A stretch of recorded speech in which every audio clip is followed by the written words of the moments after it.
Muy buenos días, queridos hermanos. La paz de Dios pueda estar con cada uno de ustedes en este nuevo día, nuevo amanecer que el Señor nos ha regalado y agradecidos a Dios por tener este tiempo en el cual podemos apartarlo para reflexionar y conocer también un poco más de nuestro Dios. Quiero invitarles ahí donde están, que podamos inclinar nuestras cabezas y podamos tener un tiempo de oración. Señor y Padre que estás en los cielos, venimos ante ti, Señor, para darte gracias por el nuevo despertar que, Señor, tú has tenido la misericordia para con cada uno de nosotros, Señor, para con tus hijos. Venimos ante ti para también suplicarte que tú estés en medio nuestro y que tú, Señor, puedas preparar nuestras mentes, nuestros corazones, para que podamos comprender más y en toda esta clase podamos verte, Señor, podamos conocerte aún más y también podemos reafirmar, Señor, el compromiso que tenemos para contigo. Señor, dejamos este tiempo en tus manos. En el nombre de Jesús. Amén. Muy bien, hermanos, hemos estado viendo nuestra condición en el estado de pecado, cómo el pecado afecta nuestra vida, nuestro cuerpo, nuestra mente, nuestro alma, nuestro ser, todo lo que, todo nuestro, nuestro ser está afectado por el pecado. Cómo podemos ver que tanto nuestras acciones como nuestros pensamientos, como nuestras motivaciones están afectadas por este virus que se llama pecado. Como vemos que no solamente somos pecadores cuando pertenecemos a ciertas razas, a ciertas comunidades o a ciertas familias o ciertos apellidos, sino que somos todos parte de una naturaleza pecaminosa y por ende somos pecadores. Y estamos influenciados y cómo estamos afectados por el mismo, ¿no? Pero en el estado de redención podemos ver que el Señor redime nuestro ser y también lo orienta y lo guía hacia, hacia una, hacia una vida en plenitud, hacia una vida plena, hacia una vida en obediencia, en bendición, en el cual ya nuestros pensamientos se concentran en agradar a Dios, en agradar a nuestro prójimo, en hacer el bien. Ya nuestros pensamientos y nuestras motivaciones son redimidas por el Espíritu de Dios. Qué interesante, hermanos, es que podamos comprender que todo lo que hacemos, todo lo que pensamos, todo lo que decidimos, cuando actuamos y cuando no actuamos, estamos haciendo ética. Estamos haciendo ética. Por eso qué importante que cada vez que nosotros hagamos algo o decidamos que esté basada en la relación y en el compromiso responsable para con Dios y para también con nuestro prójimo. Qué bueno que cuando nosotros nos conducimos por la vida ya sea en una charla, cuando hablamos, cuando vamos a comprar, cuando nos encontramos entre amigos, que podamos transmitir y nuestra manera de actuar, nuestra manera de ser, sea basada en una ética que está basada en Cristo, que puedan a través de nosotros poder ver, podamos reflejar el carácter de Dios, que podamos tener un compromiso verdadero con la sociedad, con la naturaleza, con nuestros semejantes, porque eso es la base de toda la ética cristiana. Es el poder reflejar el carácter de Dios en nuestras vidas. Muchas veces nos encontramos en charlas con amigos eh, de la iglesia o no de la iglesia y cómo podemos ver cómo nos observan, cómo nos están observando, cómo cada palabra que nosotros decimos las analizan y tal vez a los meses nos encontramos y nos vuelven a preguntar y nos dicen y nos preguntan por qué usted dijo eso en aquel momento. Cuán importante es que actuemos de manera responsable y tengamos en cuenta que somos eh, personas a la imagen de Dios y tenemos un compromiso para con Él y para con nuestro Señor, ¿no? Y que también podamos entender que no estamos viviendo en un vacío, en un lugar donde nada nos debe importar, sino que debemos de tener en cuenta que somos personas responsables ante Dios, responsables ante la comunidad, responsables ante una sociedad que está cada vez más hundiéndose en las tinieblas y que necesita urgente, con urgencia, del Evangelio de Jesucristo.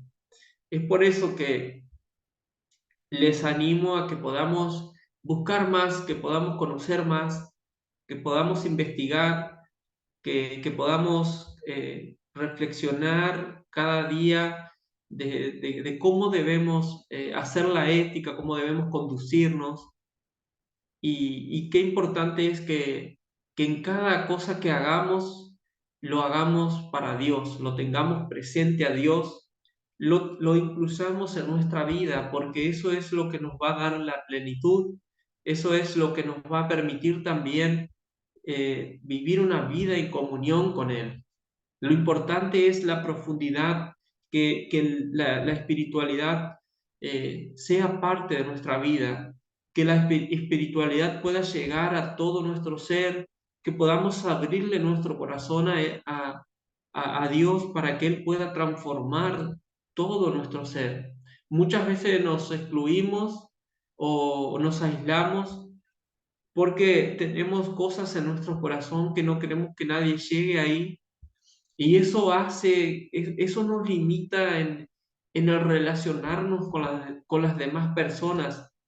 Es por eso que es tan importante que nosotros podamos permitirle a Dios que llegue a lo más íntimo de nuestro ser, que llegue a nuestras emociones, a nuestros sentimientos, para que podamos disfrutar de la vida, que podamos vivir sin resentimientos, sin odio, eh, sin celos, sin envidias, y que realmente podamos transmitir el amor de Dios en nuestras vidas. Estamos en un tiempo donde la responsabilidad hacia los demás se ha perdido, donde nos importa simplemente a nosotros, donde vamos a la iglesia y participamos en algún ministerio, pero nos involucramos hasta ahí nomás y simplemente eh, cuando estamos desarrollando un ministerio, cuando estamos desarrollando ya sea una prédica o una reflexión, es como que ahí nos acordamos de que somos parte de la comunidad de fe. Pero cuando nos conducimos en la vida, es como que nos olvidamos, es eh, como que nadie nos está viendo. La invitación y nuestro rol como cristiano es en todo tiempo, en todo momento, en donde estemos, así estamos solos, que podamos tener en cuenta y que podamos actuar, que podamos acostumbrarnos a actuar como el Señor actuaría. Tenemos que también tener nuestra manera de hablar, nuestra manera de decir las cosas, ese amor, ese compromiso, ese cuidado a nuestro prójimo debe ser parte de nuestra vida. Muchas veces sabemos algo de alguien y ¡pum! Lo largamos lo contamos y muchas veces las intenciones no son buenas, no son las mejores, porque las buenas intenciones siempre van a tratar de ir y comprometerse con el prójimo, preguntarle cómo está, cómo se siente, por qué ha hecho esto o aquello. Y una de las grandes problemáticas que tenemos en las iglesias es que no tenemos ese compromiso.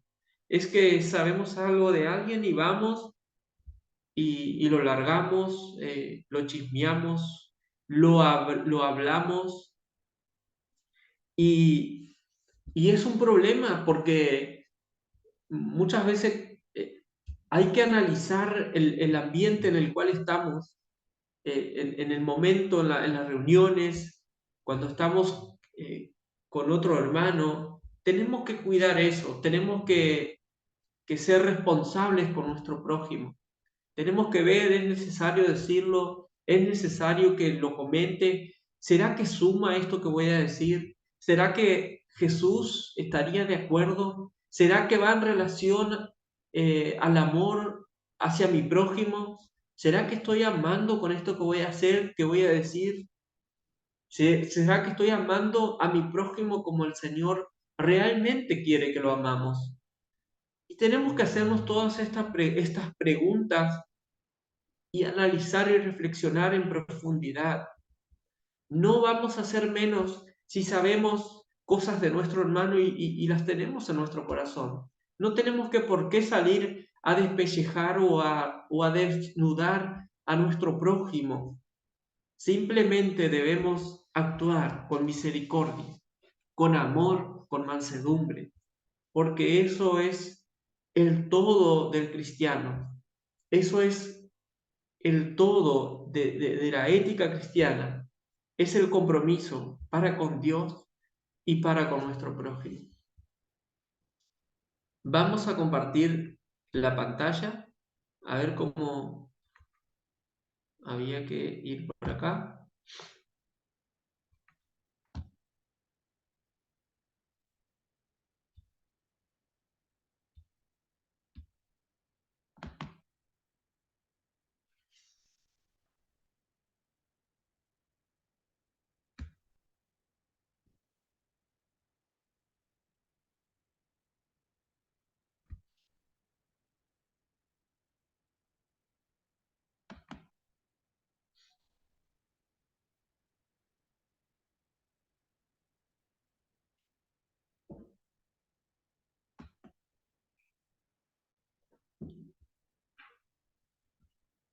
Ahí se ve, ¿no es cierto?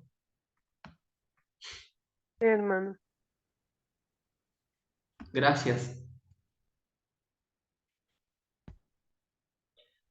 Vamos a ver el ideal moral cristiano. En este día vamos a ver el, el ideal que el cristiano debería tener, el sumum bonum, que es el sumo bien en latín,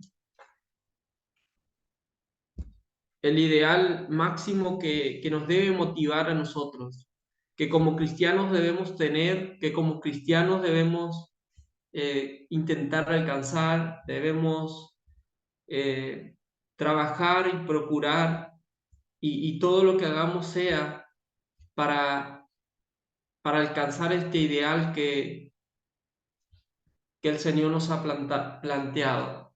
Una vida sin ideales, si fuera posible, sería una vida sin progreso, sin propósito y sin sentido. El vivir por los ideales es lo que distingue la vida humana de otras formas de vida. Los ideales, una vida sin ideales, es una vida sin sentido.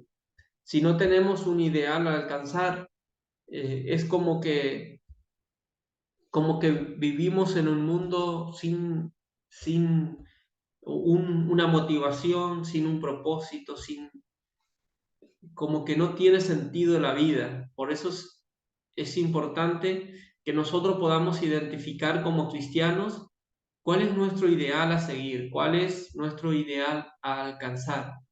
Un ideal es la representación mental de lo bueno que anhelamos, es lo que nos esforzamos para lograr. El ideal es muy importante que nosotros lo podamos identificar y lo podamos tener bien presente en nuestras vidas. Los ideales que el mundo nos presenta en este tiempo son ideales torcidos, son ideales perversos, son ideales egoístas, son ideales que muchas veces van en contra de nuestra felicidad, de nuestra plenitud, de nuestra espiritualidad. Por eso es importantísimo que nosotros podamos identificar cuál es nuestro ideal a alcanzar.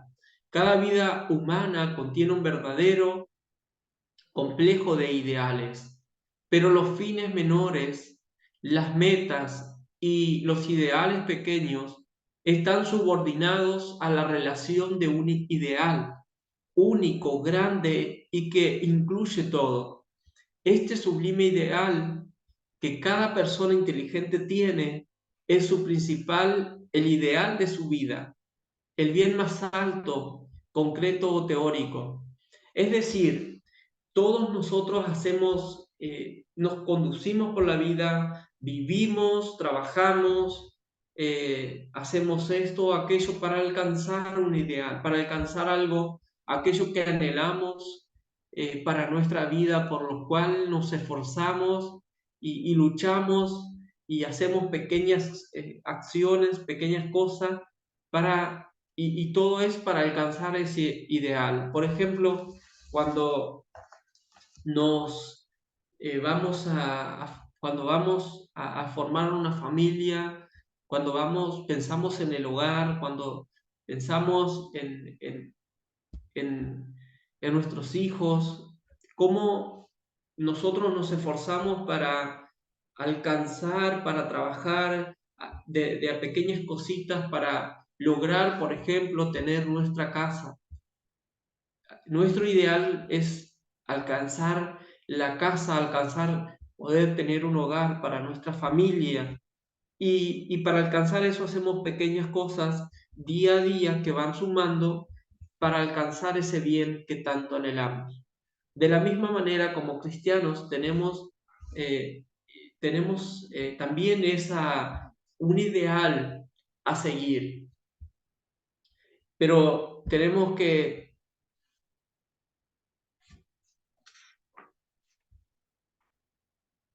tener en cuenta que como cristianos tenemos un ideal a seguir y ese ideal es nuestro Dios. De todo esto deducimos que el sumum bonum de una persona es aquel bien que anhela por su propio valor y en términos de ese bien busca los otros bienes. El verdadero sumum bonum del hombre no puede ser sino uno, único y unificado. Al considerar el ideal humano, no nos interesa saber empíricamente lo que sean los ideales actuales ni describirlos. Dios es el ideal moral cristiano, el que es revelado por Dios mismo. Nuestro sumo bien, nuestro ideal a seguir debe ser único y el verdadero que es nuestro Dios, nuestro único Dios a quien hemos creído, a quien hemos confesado en quien hemos depositado también nuestra confianza, nuestra vida y en quien creemos que Él ha sido nuestro Salvador. Creemos en un Dios que se ha acercado hacia nosotros y que está cerca a su pueblo. Es por eso que nuestro ideal más alto debe ser Dios mismo. Él debe ser nuestro ideal a seguir, nuestro modelo, nuestro ejemplo y nuestro todo. Él es el que debe reflejar todo nuestro ser, debe permear toda nuestra vida, todo nuestro hogar, todas nuestras motivaciones, debe ser Dios mismo. El mundo tiene muchos ideales, tiene muchos ideales que están muy torcidos y que van tentando contra la fe cristiana, contra los ideales morales cristianos. Van totalmente en contra. Y es por eso que no debemos enfocarnos en los ideales que nos presenta el mundo, sino que debemos de concentrarnos y nuestro ideal debe ser el cristiano. Muchas veces decimos, y si todos lo hacen, yo también lo puedo hacer.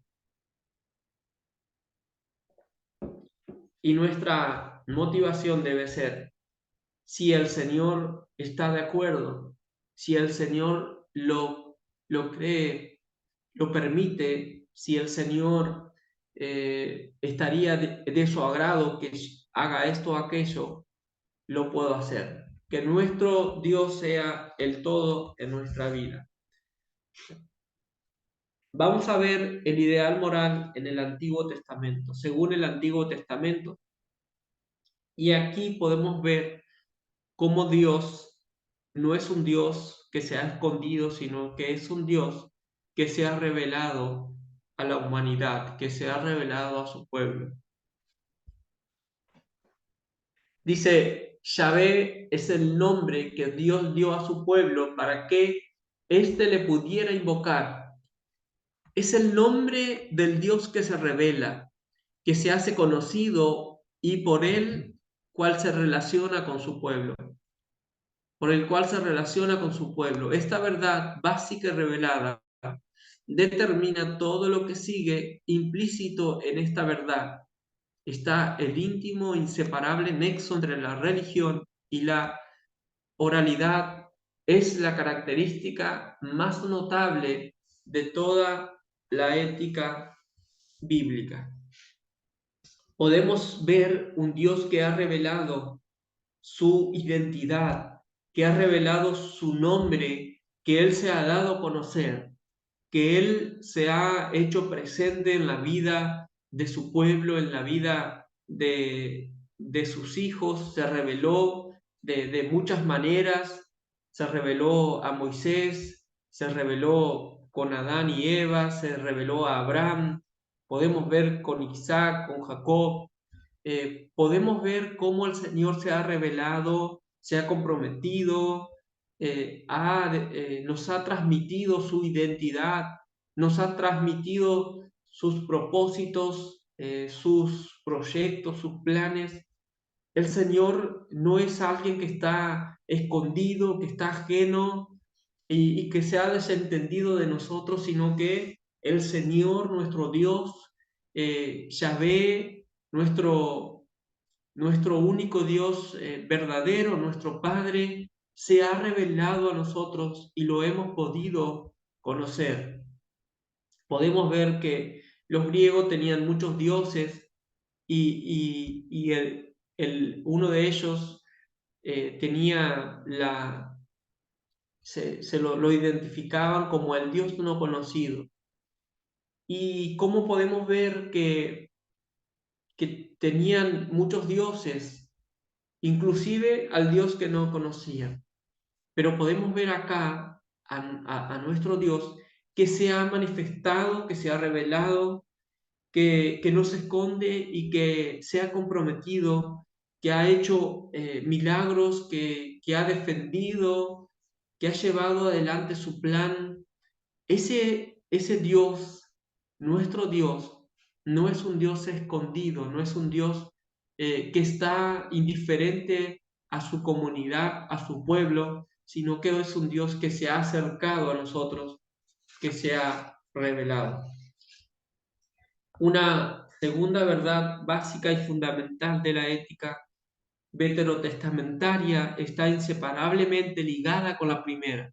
Se la puede expresar de esta manera: la relación que Jehová mantiene con su pueblo es una relación de pacto, verí, es una relación que él ha tenido con su pueblo, con sus hijos. Podemos ver el pacto que Dios ha hecho con Abraham. Le dijo, y en ti serán benditas todas las naciones, en ti serán prosperadas todas las naciones. Es decir, el Señor ha hecho un pacto, el Señor se ha comprometido con su pueblo por medio de un compromiso, por medio de un pacto. Un pacto es un acuerdo que hacían diferentes empresas o entidades que el cual lo mantenían unido. El Señor se ha comprometido con su pueblo, con sus hijos. El Señor ha hecho un pacto y no se ha desligado de él, sino que Él sigue siendo fiel, Él sigue siendo, eh, defendiendo aquel pacto y cumpliéndolo también que ha hecho con su pueblo. Podemos ver que Abraham, por ejemplo, pone en riesgo su bendición. También lo hace Isaac cuando ellos niegan a su esposa y dicen que, bueno, la hacen pasar por su hermana. ¿Y cómo podemos ver que esa bendición se pone en riesgo, pero Dios interviene nuevamente y Dios lleva adelante ese compromiso que había tenido con Abraham, con Isaac, porque Él ha hecho un pacto, Él ha hecho un compromiso, Él es fiel, Él sigue siendo fiel. Y eso es lo interesante, eso es lo que nosotros hoy debemos de tener en cuenta, que el Señor sigue adelante con su pacto, pero espera un compromiso de nosotros también. Él espera un compromiso de cada uno de nosotros para con Él, para con ese pacto, porque Él sigue siendo fiel y Él va a llevar adelante su plan. Él sigue defendiendo ese pacto que Él ha hecho con su pueblo. Podemos ver hoy en día en el país de Israel cómo Dios sigue interviniendo, cómo Dios sigue defendiendo, cómo Dios sigue poniendo su mano, manifestando su poder, haciéndose presente, manifestando su soberanía y defendiendo este pacto que el Señor ha hecho. El Señor no se ha desentendido. Por eso, usted y yo debemos también responder de manera, eh, de manera madura, de manera responsable y también cuidar, llevar adelante, defender ese compromiso, comprometernos con este acuerdo que el Señor ha hecho con su pueblo. Una tercera verdad básica y fundamental de la ética veterotestamentaria y que es inseparable de las dos que precedieron, se puede formular así: la Torá, la ley de Jehová.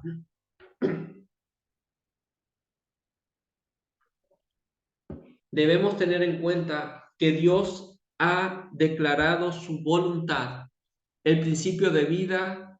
Dios ha declarado las normas, Dios ha transmitido cuáles son los principios que debemos seguir, cuáles son las normas de las cuales nosotros nos debemos guiar, por las cuales nos debemos guiar, y cuál es su voluntad. Podemos ver en el Salmo 119 que la ley de Jehová es perfecta. En el Salmo 19 también podemos ver eh, cuántas cualidades buenas tiene la ley del Señor. Dice que hace sabio al sencillo. La ley del Señor hace sabio al sencillo.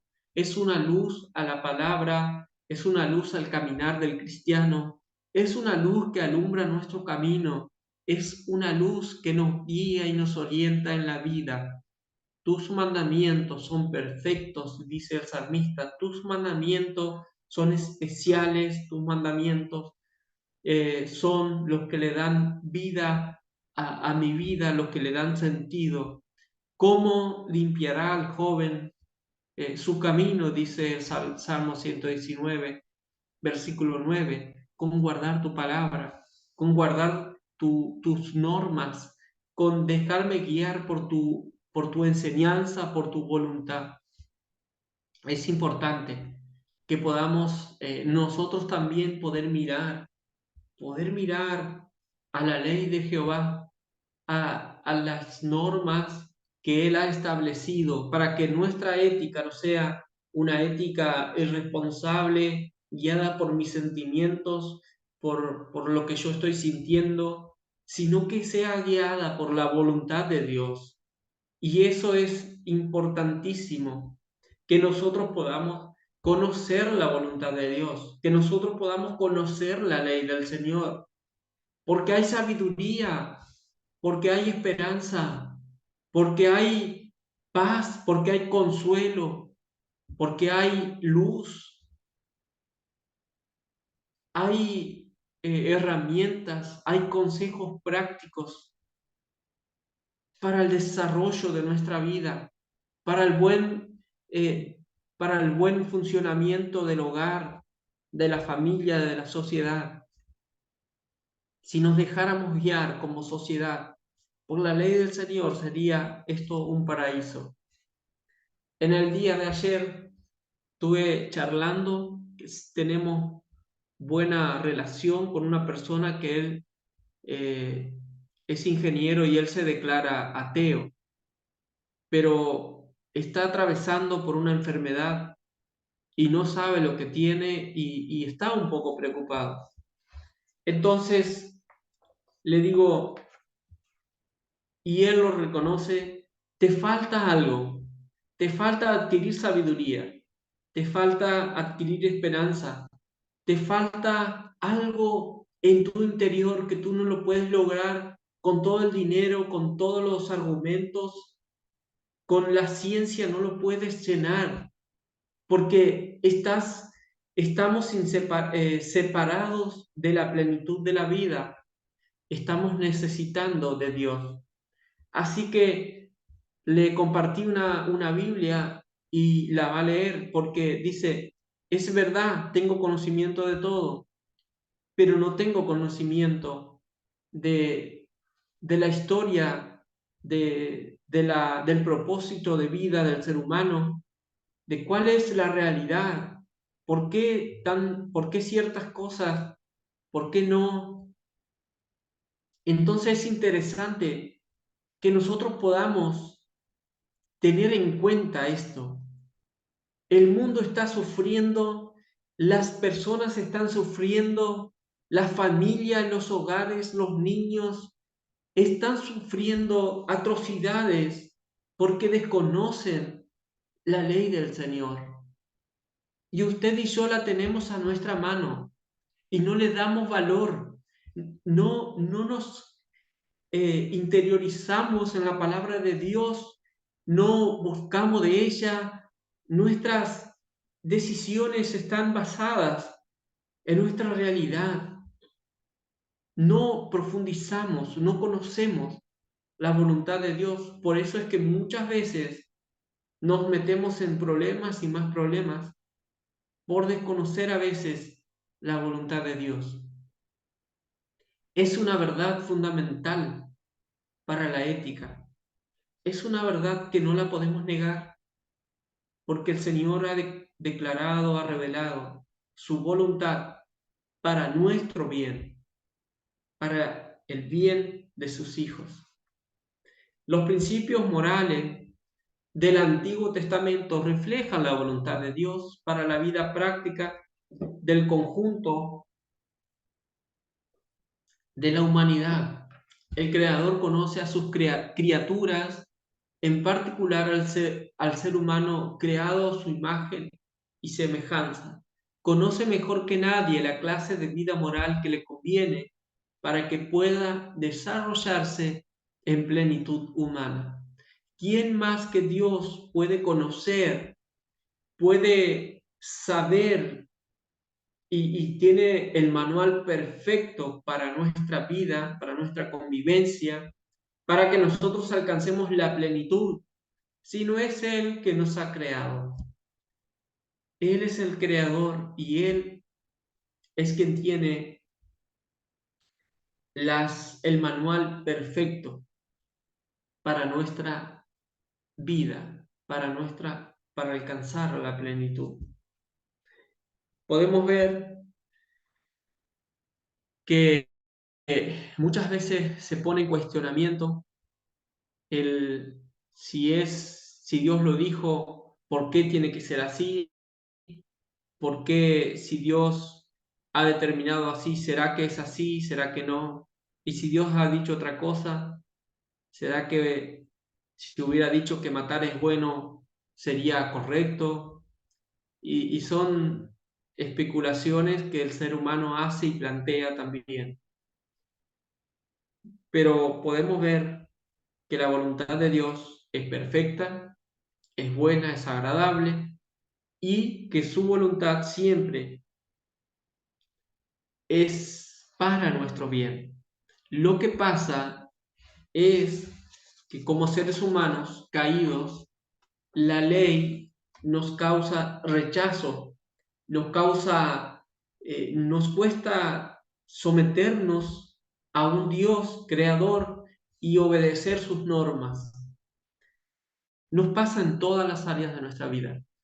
Eh, Les he comentado que aparte, estoy asistiendo a un grupo en el cual es terapia grupal, donde van muchas personas, y uno de ellos estaba muy alterado, muy nervioso, porque la jueza había determinado que él tenía que sí o sí asistir para que él pueda tener contacto con la nena, con su hija y la pueda ver. Días anteriores él había dicho que iba con gusto, que él había decidido ir por él, por su bien, por su bienestar, porque quería tener una vida diferente. Pero cuando la jueza le impuso esa condición para que pueda asistir de manera obligatoria, para que pueda también tener un informe de parte del psicólogo y eh, puedan concederle ese privilegio de ver a su hija, a su nena.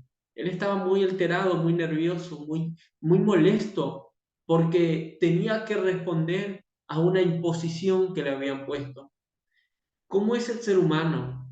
¿Cómo somos los seres humanos? Cuando tenemos que responder porque alguien nos impone algo, nos cuesta, ¿verdad? Lo mismo pasa con la norma o la ley que el Señor nos imparte. Ahora quiero decirle, el Señor no nos impone nada, el Señor no nos obliga, el Señor ha establecido las normas de convivencia. Ahora usted es dueño de aceptarlas o no, porque de última, esa autonomía, esa libertad, esa capacidad de decidir que el Señor le ha dado, usted también se hará cargo de sus consecuencias. El Señor no nos obliga, el Señor no nos impone. Es por eso que debemos procurar conocerle a Él, que podamos enamorarnos del Señor, porque ahí vamos a poder comprender que todo lo que Él hace, que todo lo que Él dice, que todas las normas que Él nos ha establecido son para nuestro bien, son para el bien.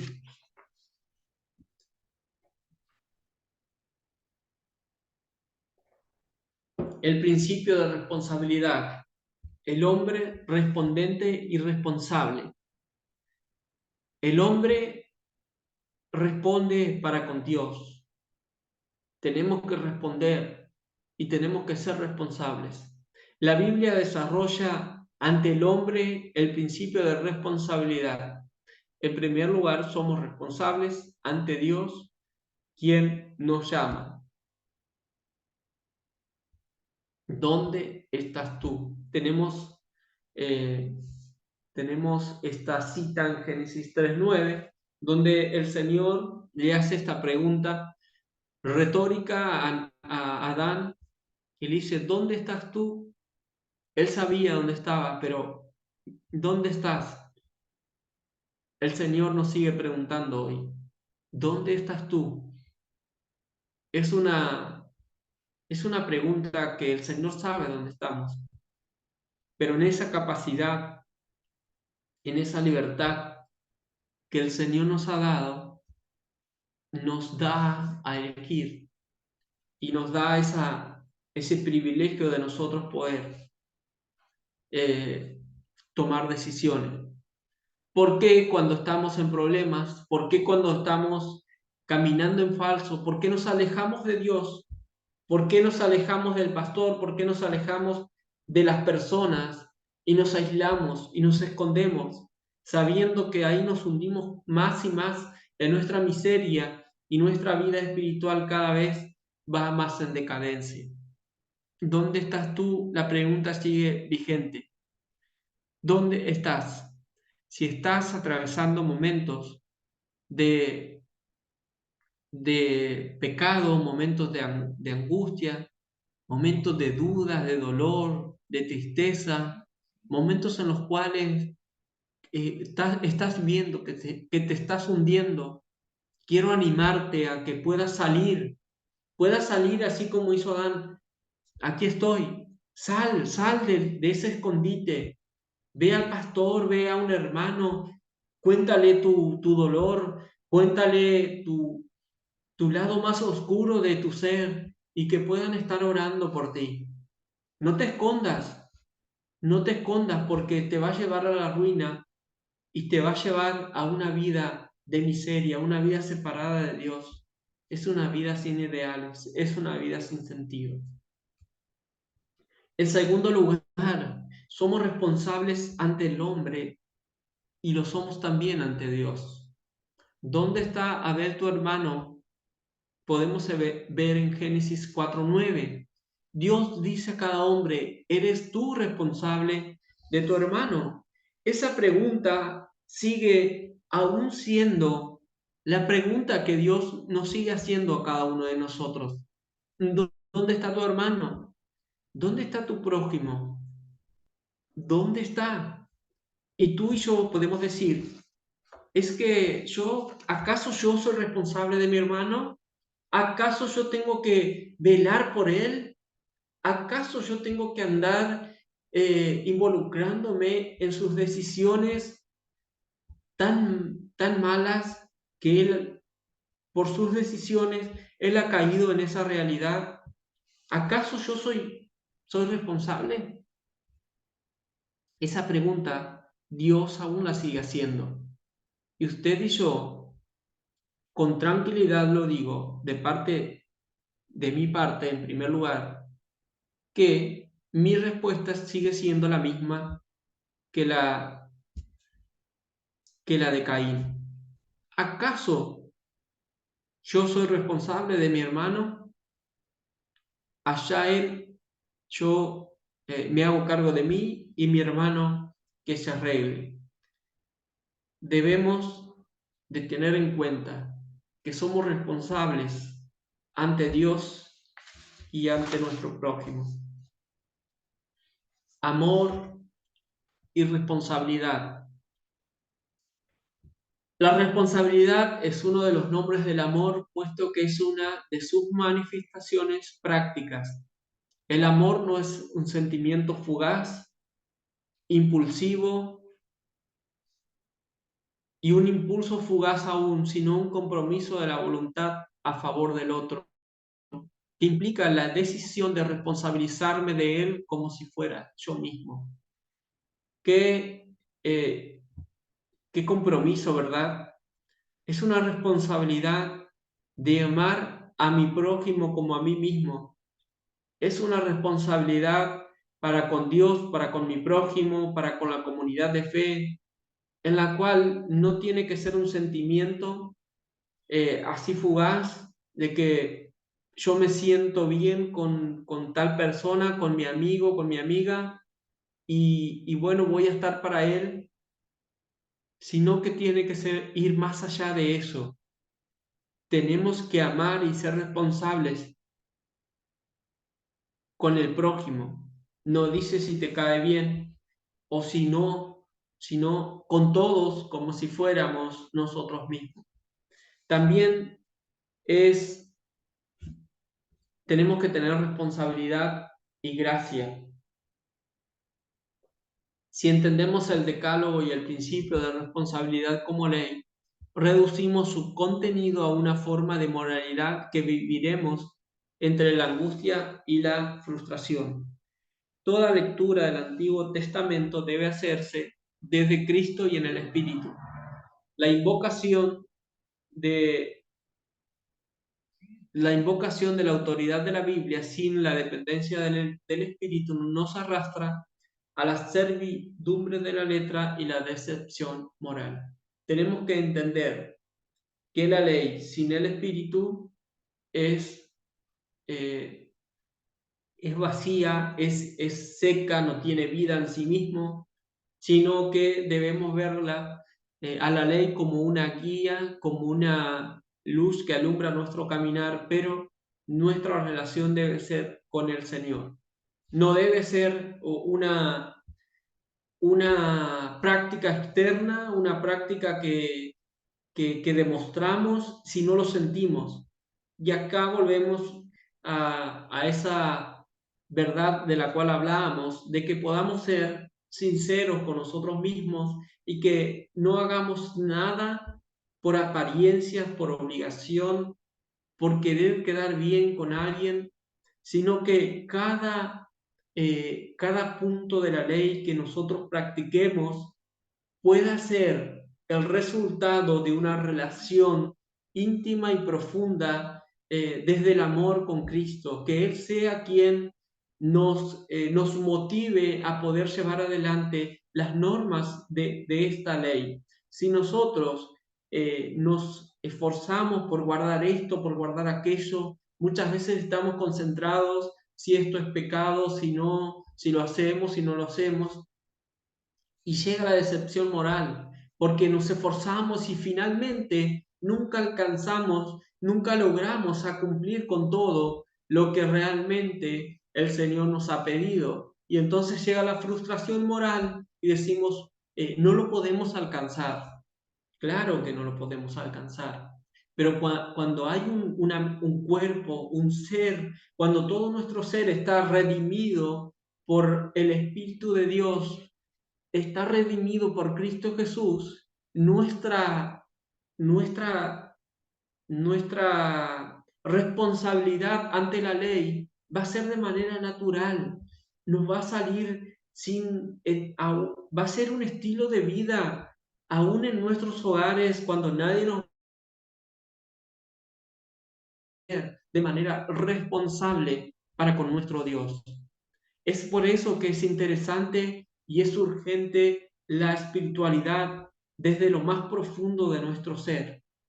Que Jesús sea y tome todo nuestro ser y sea quien impulse y quien guíe nuestras vidas. La, lo podemos resumir la voluntad de Dios, el carácter de Dios, si bien hay muchos más, pero podemos ver cómo Dios ha resumido su carácter, las normas y la ética del Antiguo Testamento en estos 10 mandamientos. Los vamos a repasar, vamos a tener un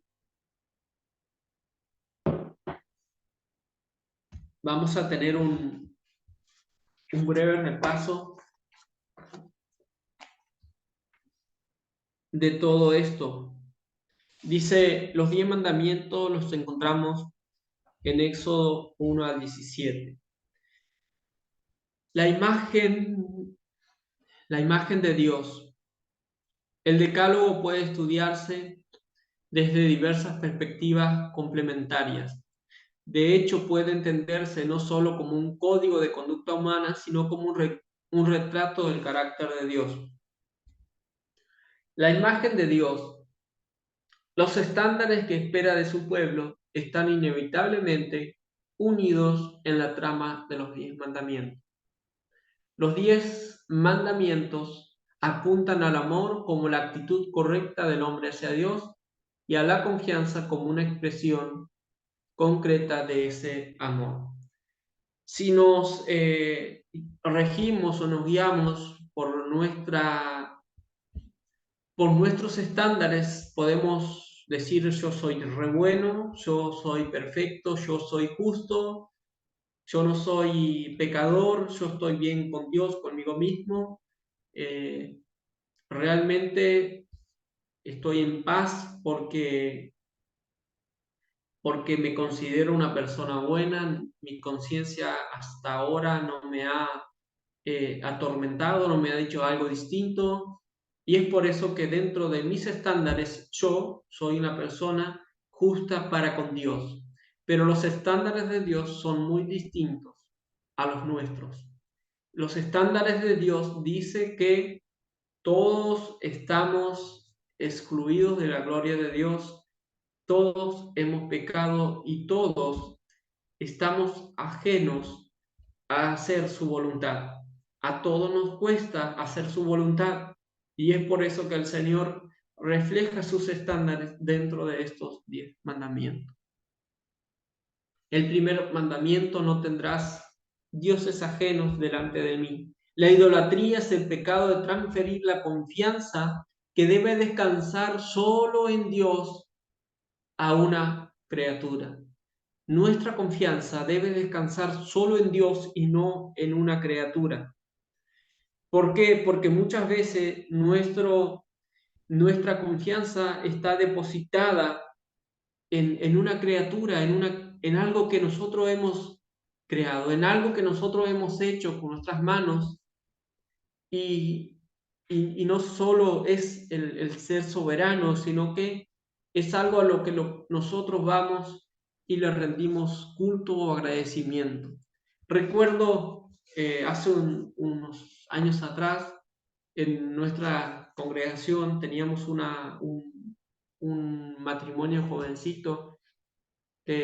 Su nenita tenía, la esposa estaba a punto de nacer la nena, ella tenía problemas de cáncer, estaba muy complicada su salud, y, y, y bueno, la iglesia estuvo orando, y bueno, ocurrió un milagro y realmente esta chica pudo sanarse y hoy está disfrutando de la vida y y de su hija. Ahora, cuando llegó el momento de agradecer, ellos pudieron creer, pudieron depositar su confianza en estos y pequeños dioses, como lo es el Gauchito Gil. Es un personaje bueno, que se lo tiene como un pequeño dios, como una imagen. Y bueno, ellos plantaron delante de su casa, hicieron una casilla donde pusieron este muñequito de esta persona, y bueno, le prendían vela en gratitud a lo que él había hecho. Muchas veces nosotros depositamos nuestra gratitud, nuestra confianza en personas, en cosas, en la economía. Muchas veces estamos pendientes de la economía, muchas veces estamos pendientes de nuestras propias fuerzas, estamos agradecidos porque me esforcé, porque me fue bien, porque hice este buen negocio, porque la economía estaba a nivel nación, estaba bien, y muchas veces desviamos nuestra gratitud y depositamos nuestra confianza en otros dioses pequeños. Nuestra confianza debe ser en nuestro Dios.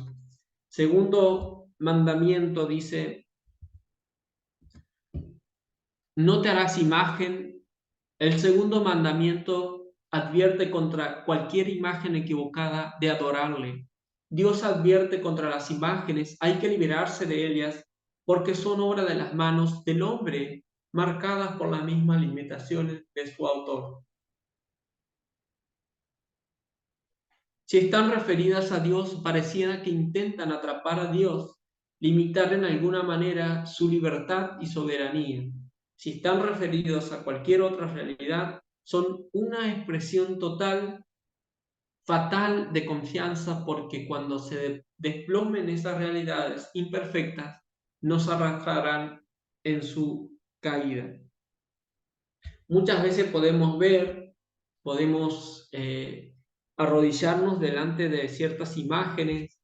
Muchas veces podemos también querer encerrar a Dios en una imagen, en un nombre, en un un templo, cómo en aquel tiempo el pueblo de Israel creía y quería contener a Dios, ya sea en el arca, en ciertos lugares, en el templo. Y muchas veces nosotros también caemos en este error de decir, bueno, acá en la casa de Dios vas a encontrar a Dios, bienvenido a la casa de Dios. Es acá donde Dios está y allá afuera no. Muchas veces queremos dar ese mensaje por ahí equivocado, ¿no? Dios es soberano, Dios está en todos lados, Dios es omnipotente, omnipresente. No caigamos en que Dios se manifiesta en una imagen o en un muñeco de porcelana. Dios es mucho más que eso.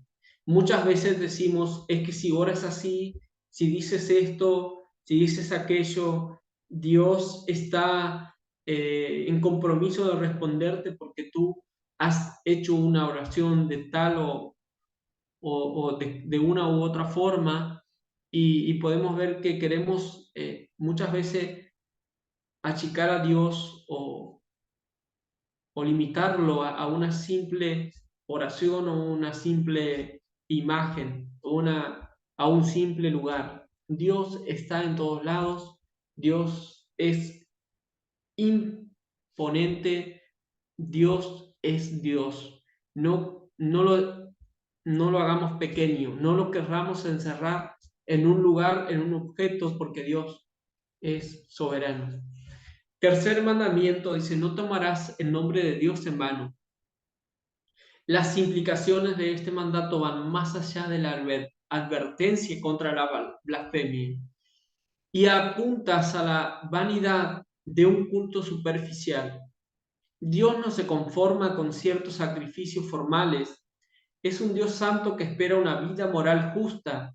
Usamos el nombre de Dios en vano cuando reducimos la vivencia de la fe, cuando Dios se convierte en un instrumento para nuestro provecho, cuando les utilizamos como arma arrojadiza contra otros.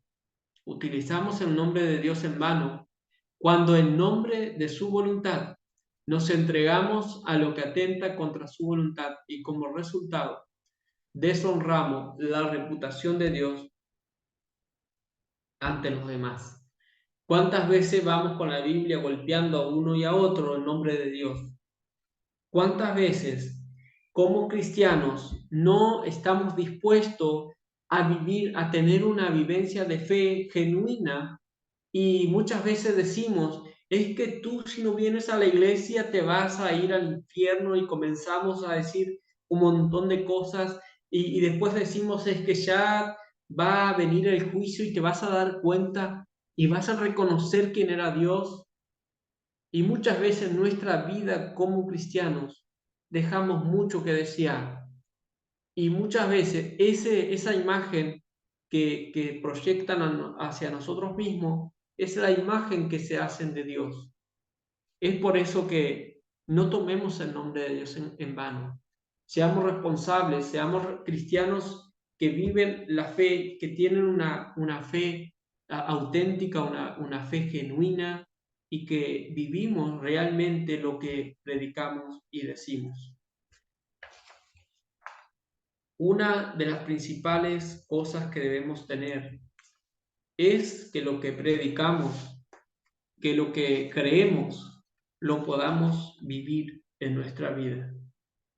Sea sincero con usted mismo. Si usted hay puntos que no cree, que no acepta, usted no intente quedar bien con los demás. Usted sea auténtico. No vaya en contra de lo que usted realmente está dispuesto a vivir y a experimentar en fe. No haga nada por obligación, porque eso se nota, eso se percibe y vamos a deshonrar el nombre de Dios. El cuarto mandamiento, acuérdate del día de reposo para santificarlo.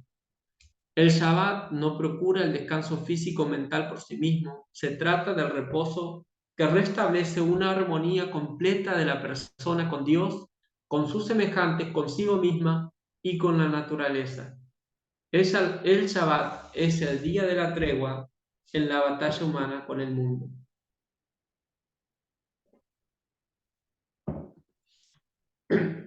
El Shabbat, el sábado, el día de descanso, el día de reposo. Recordemos que somos personas integrales.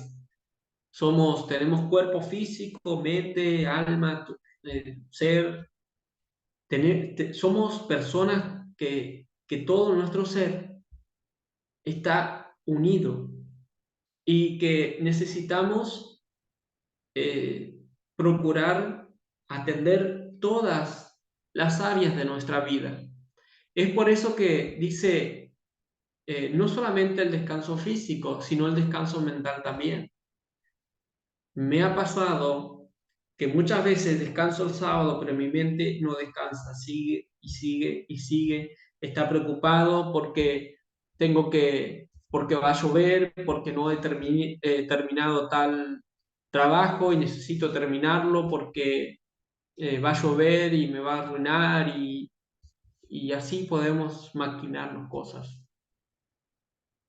El sábado tiene que ser un descanso absoluto, no en el sentido de decir no voy a cocinar, no voy a hacer esto, no voy a hacer aquello, sino que sea una vida, sea un día que seamos libres, que seamos libres de la opresión del mundo, de la opresión de la vida cotidiana, que podamos experimentar al máximo ese día, que lo podamos disfrutar en familia, con Dios, que podamos tener un día de relax, que nos podamos olvidar de todos los problemas de la vida cotidiana y podamos tener realmente un día de bendición. Que podamos disfrutar eso, que sea un día de alegría, no una carga. En el Shabbat se vive como si no tuviera nada, sin perseguir otra meta que ser. Las implicaciones religiosas son de liberación, alegría por la creación, libertad para los oprimidos, supresión de la obligación de rendir, imagen de la libertad definitiva. Recordemos de que el día de reposo nos recuerda en Deuteronomio que hemos sido liberados de la esclavitud de Egipto porque Dios con su mano fuerte y poderosa nos ha liberado. También nos dice en Éxodo que acuérdate porque Él ha creado todas las cosas, porque Él es el creador, porque Él es quien sustenta nuestra vida, porque Él es quien provee para los nuestros, para nuestra vida y para los nuestros, para nuestros semejantes. Es por eso que es ahí donde nosotros debemos de considerar y debemos reconocer al Creador. Tú quieres trabajar adelante, pero no vas a disfrutar todas estas bendiciones de que vas a ser liberado de la esclavitud, de la opresión del mundo, del trabajo, de la rutina, y vas a recordar que todas las cosas vienen y son hechas por nuestro Creador, por nuestro Dios.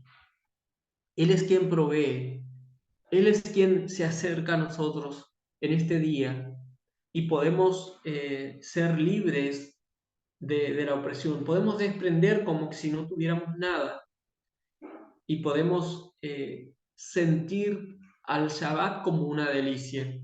Dice, recuerda, y en Isaías dice, procura retraer tu pie de hacer tu voluntad y llámale delicia, llámale delicia. ¿Por qué? Porque el Shabbat es el símbolo de la eternidad, es el símbolo, es como el antitipo del milenio, es aquel día donde nos despojamos de todo, nos liberamos de todo y podemos disfrutar ese día con nuestro Dios y con nuestros semejantes.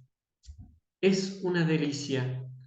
el Shabbat, el día de reposo, que podamos de reposar en todo nuestro ser y podamos disfrutarlo realmente.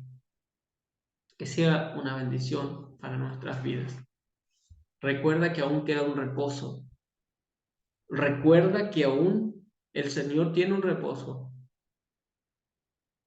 Y este es un recordatorio para que podamos experimentar de manera pálida lo que será vivir para siempre con nuestro Dios. Por eso es que nuestra vida debe ser una vida responsable, respondente. ¿Por qué? Porque tenemos un compromiso y el Señor tiene un compromiso para con nosotros. Ha hecho un pacto para con nosotros y dentro de ese pacto hay un reposo que aún está por venir. El quinto mandamiento dice: honra a tu padre y a tu madre. Según la tradición judía, el quinto mandamiento concluye la primera tabla. Es como una bisagra como una transición de los primeros cuatro a los segundos, a los segundos seis. Los primeros 5 mandamientos exigen reverencia a Dios, autor de la vida, y a los padres, que transmite. Los 5 segundos se refieren al prójimo y a la defensa de sus derechos. Los padres son compañeros de Dios en la procreación y por eso los insultos y las ofensas a los padres son considerados como ofensas a Dios.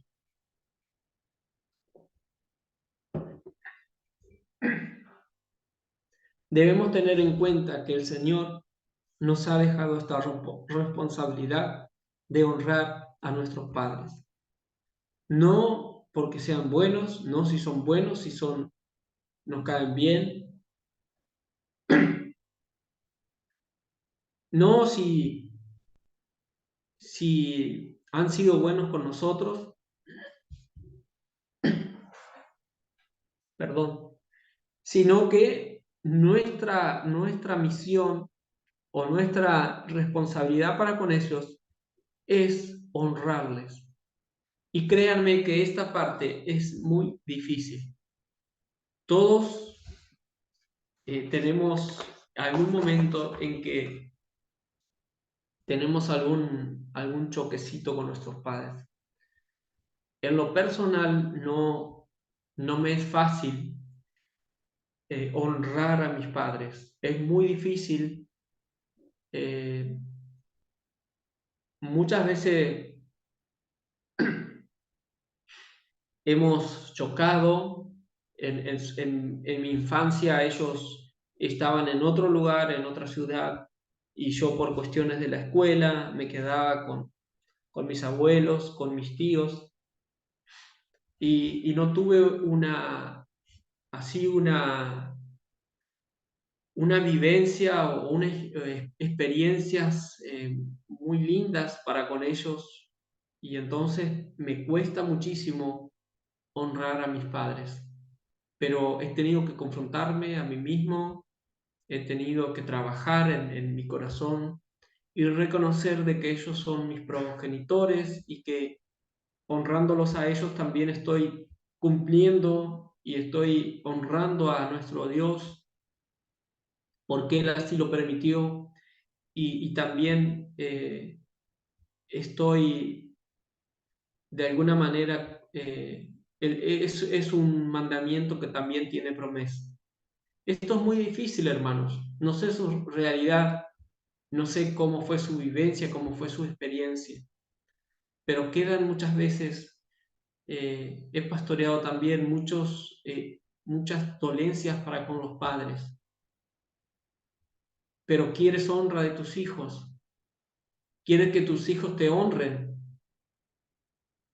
quieres que tus hijos te respeten, quieres honrar a Dios, tienes que ir contra ti mismo, tienes que entrar como con una espada dentro de tu corazón, dejar que Dios te quebrante, dejar que Dios te confronte, y tienes que confrontar dejarte confrontar contigo mismo e ir a tus padres y brindarles honra, porque eso te liberará, eso te dará paz, eso sanará tu corazón y eso será de mucha bendición para tu vida. Es un mandamiento muy difícil, no es fácil, pero te animo a que lo hagas. Si no lo has hecho, hazlo. Siéntate, habla, pide perdón, pon las cosas en claro y hónrales. Hónrales aunque no se lo merezcan, porque de esa manera estaremos también honrando a nuestro Dios. Si no hacemos ética cristiana en nuestro hogar, con nuestros padres, con aquellas personas que tanto nos cuestan, no lo haremos con nadie. No lo haremos con nadie. El sexto mandamiento dice: no matarás.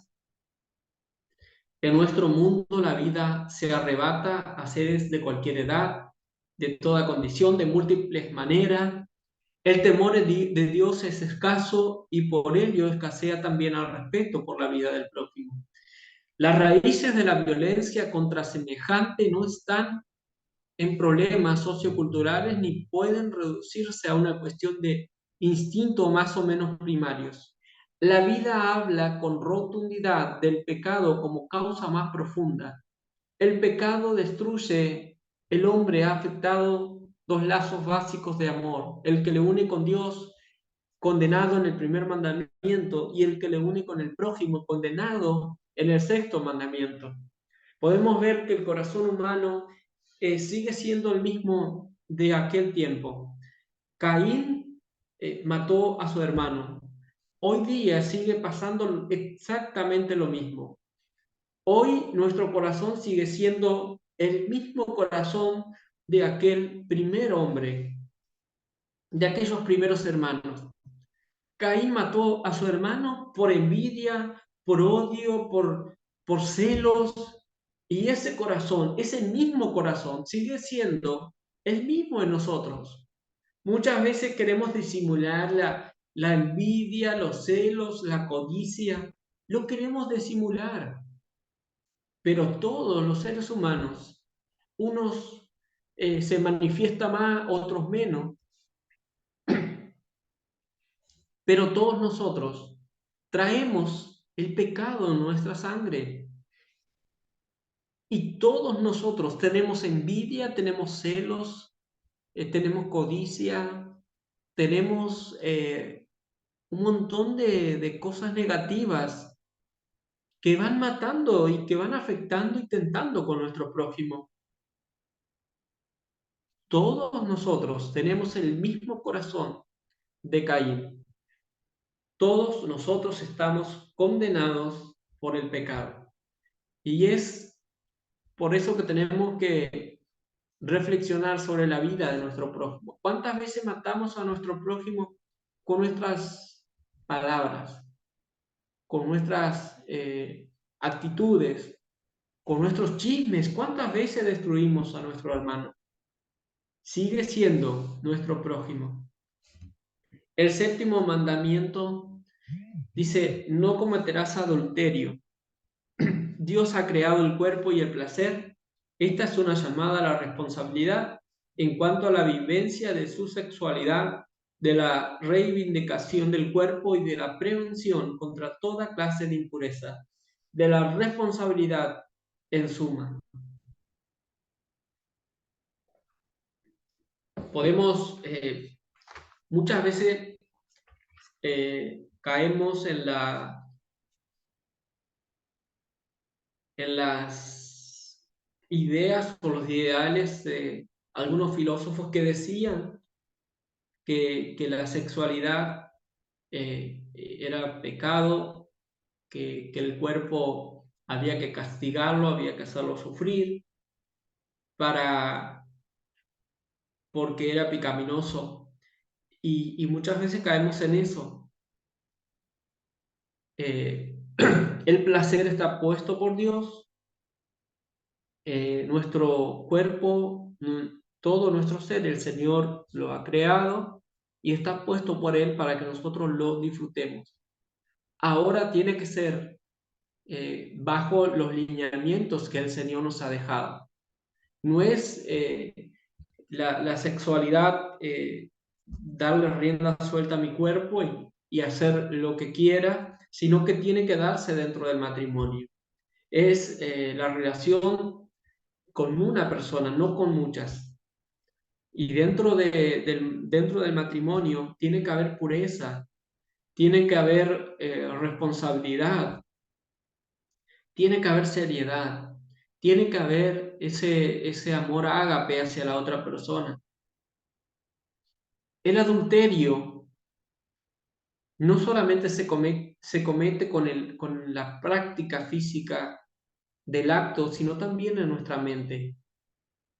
Y qué sabio es el Señor, qué sabio es nuestro Dios cuando dice, no cometas adulterio, no codicie, cuando nos habla de distintas situaciones, porque el adulterio genera mucho dolor, mucha tristeza, destruye tremendamente a la persona. ¿Por qué? Porque cuando nosotros cometemos el adulterio, cuando nosotros miramos hacia otro lado, las personas terminan, sí o sí terminan teniendo un sentimiento hacia la otra persona y la persona termina destruyéndose a sí mismo, destruyendo el diálogo, destruyendo el hogar, destruye todo, los niños, los hijos. Por eso como cristianos debemos tener la responsabilidad de vivir, experimentar el placer, todo lo que nuestro cuerpo al Señor nos ha entregado, pero bajo el marco de responsabilidad, de pureza. La pureza es muy importante, que nuestra mente y nuestro cuerpo, como leíamos ayer, que pueda estar santificado, que pueda estar redimido de los efectos del pecado. El 8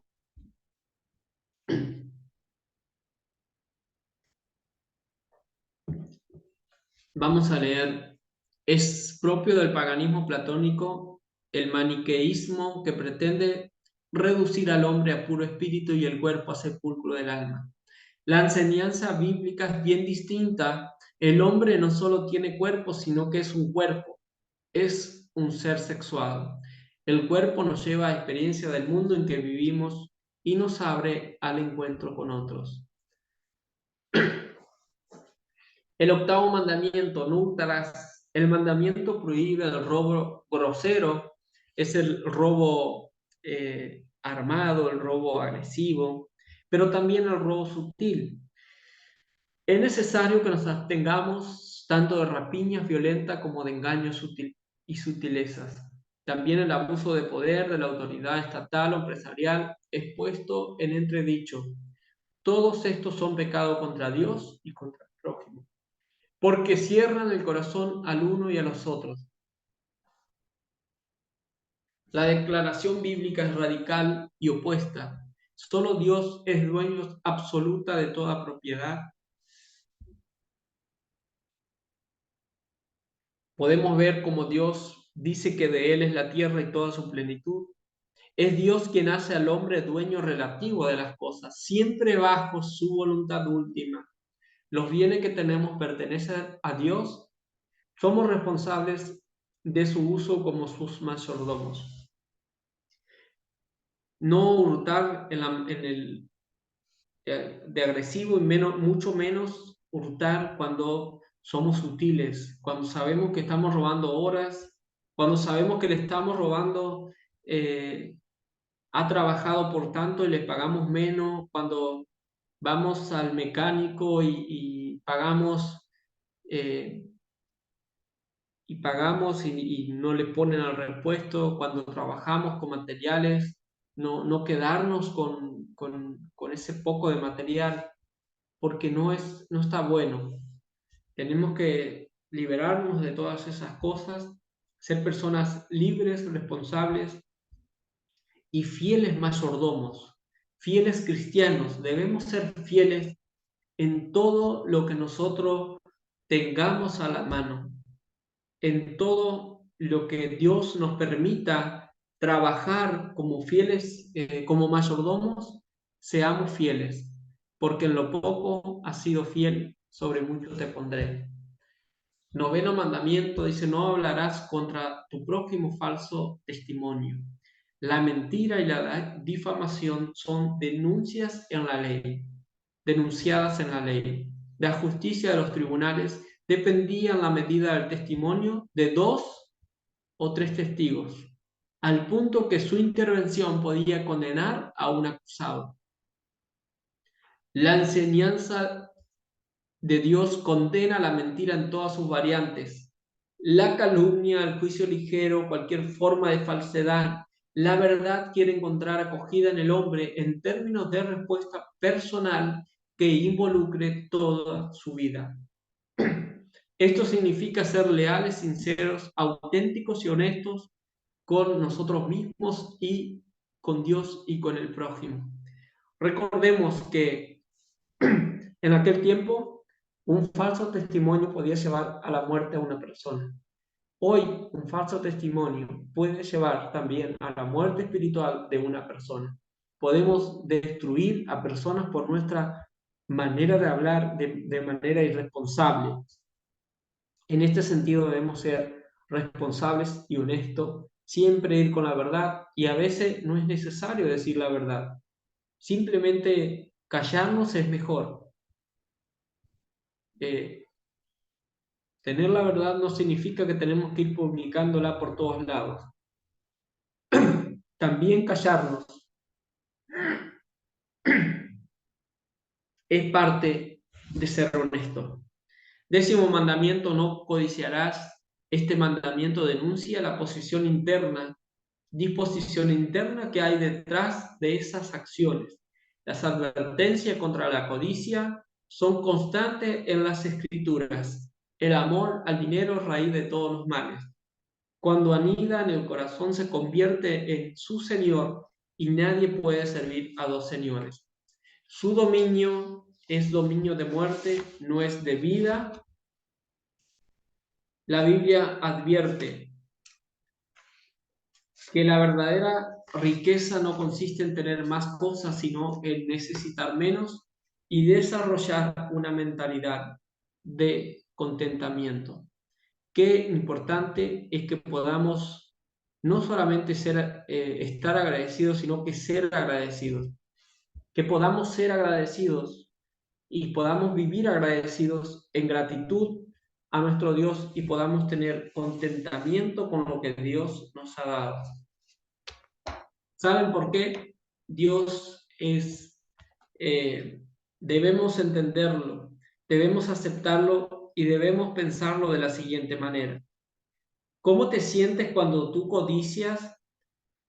Cuando tú dices: yo quisiera vivir en aquel palacio, yo quisiera tener este vehículo, yo quisiera tener el dinero que tiene tal o una u otra persona, yo quisiera tener esta posición de poder. ¿Qué siente tu corazón?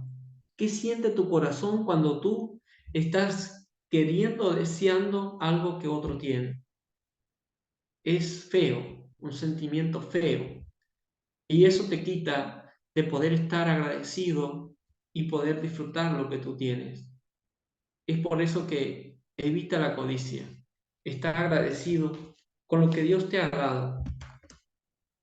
Dice Jesús en Mateo capítulo 22, verso 34 al 40, que dice así: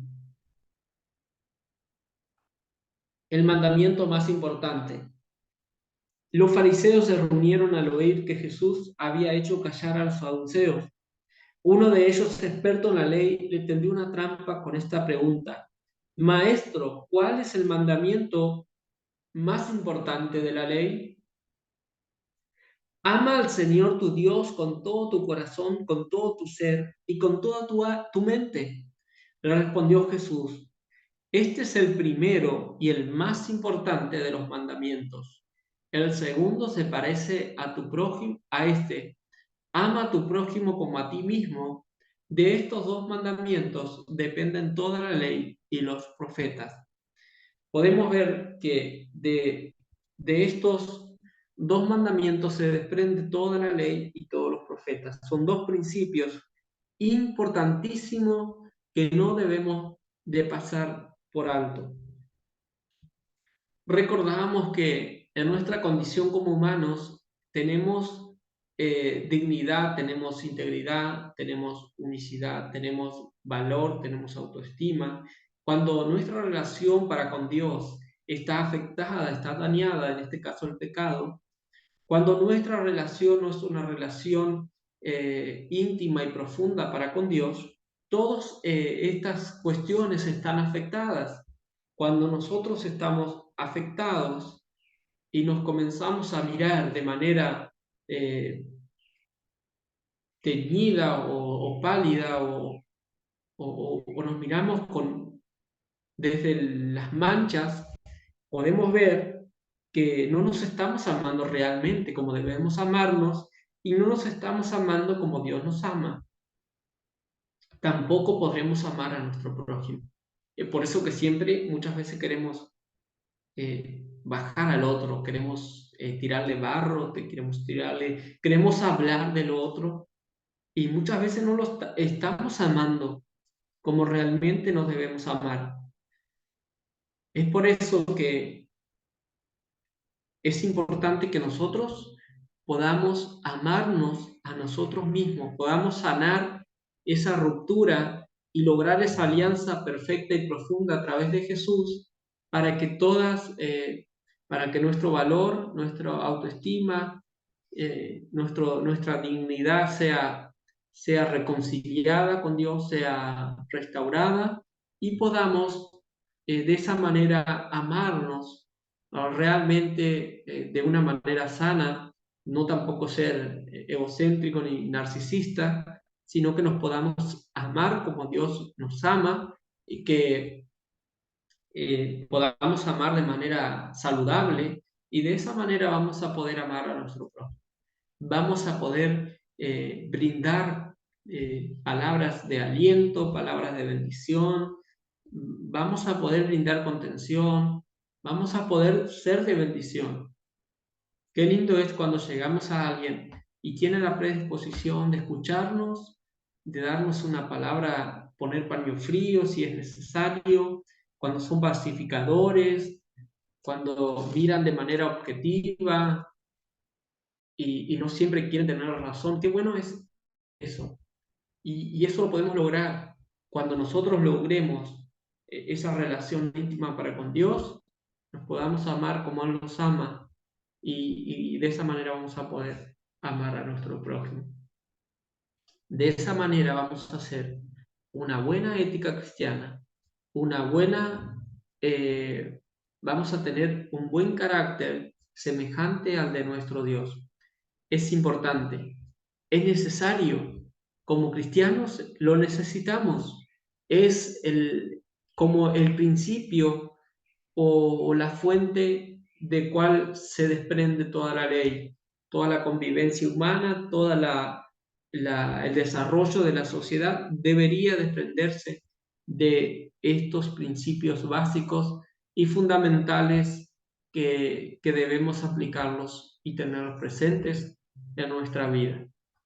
Hermanos queridos, les deseo que tengan un buen fin de semana, puedan tener un lindo culto, puedan disfrutar del día de reposo y podamos reencontrarnos la semana que viene.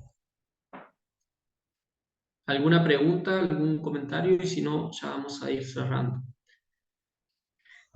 Agradezco a Dios por este tiempo y si hay algún voluntario para orar, vamos a orar. Vamos a tener un tiempo de oración. Amén, hermano. ¿Qué puedo orar? Bien. Bueno, entonces oremos. Padre Santo, Dios maravilloso, Señor, te damos muchas gracias por este día. Tenido en este momento de reflexionar en tu palabra, Padre. Gracias por la claridad que vas trayendo a nuestras mentes, a nuestros ojos, Señor, acerca de nuestra conducta de vida, Padre, de la forma en que a diario actuamos, eh, cómo tenemos nuestra convivencia con nuestra familia, con nuestros hermanos, Señor, nuestra comunidad. Señor, ayúdanos, Señor, a ir profundizando poco a poco en los aspectos que nos han estado compartiendo, Señor, que hemos estado reflexionando, Padre, y permítenos ser instrumentos útiles para el servicio de tu obra en esta forma también. Gracias por la vida del hermano Gabriel, gracias, Señor, por este tiempo, por mis hermanos, Señor, que pueden estar aquí y los que se unirán en los diferentes momentos que puedan escuchar, que todos seamos edificados grandemente y transformados, Señor, para honra y gloria de tu nombre. Te bendecimos en Cristo Jesús. Amén. Amén. Muchas gracias, el Señor les bendiga. Nos vemos la semana que viene. Chau, chau.